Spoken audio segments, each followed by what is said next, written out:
Chapter 14. Chemical Effects of Electric Current. Let's begin. We daily come across many objects which conduct electricity and some other which do not conduct electricity.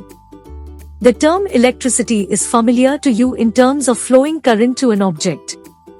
Electricity is something about which you have learnt already in your lower classes also. We learnt about the materials which allow current to pass through them and other materials which do not allow.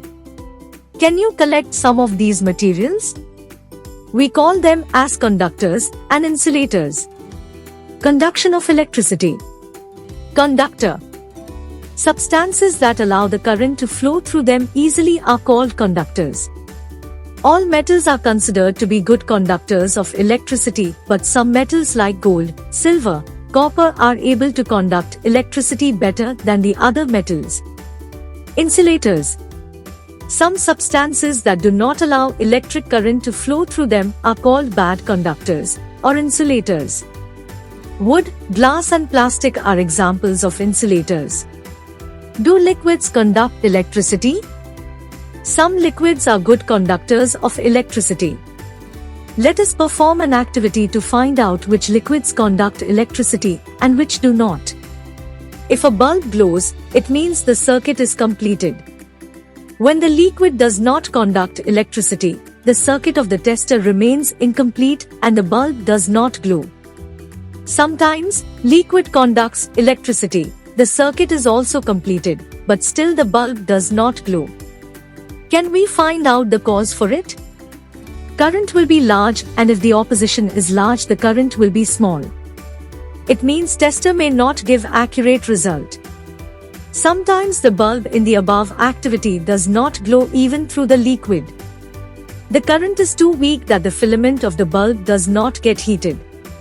In such situations, an LED or a magnetic compass can be used to detect weak current. An LED, light-emitting diode, is a semiconductor device that can detect even a weak current. There are two wires or lead connected to an LED. One lead is slightly longer than the other. While connecting an LED to an electrical circuit, the longer lead should always be connected with the positive terminal of the battery, and the shorter one should be connected to the negative terminal. LED bulbs consume less electricity and are more durable than light bulbs and tubes. These LED lights are present in many of the toys, batteries, and also used for checking whether the device is working or not. You might be knowing that electric current also produces a magnetic field. When a current flows through a substance, magnetic field is generated around it. We can verify its presence through an activity given below. Chemical effects of electric current. When current flows through a substance, a magnetic field is produced around it. Does current produce any effect if it flows through a conducting liquid? Let us try to find out through an experiment shown in the given figure. What does electric current do when it flows through a conducting solution? These are called the chemical effects of current. Electrolysis causes a chemical change in a solution by passing the electric current through it, resulting in different behaviors. This electrolytic process is used in some industrial application when hydrogen is required. It was demonstrated by a British chemist William Nicholson in 1800. Electroplating.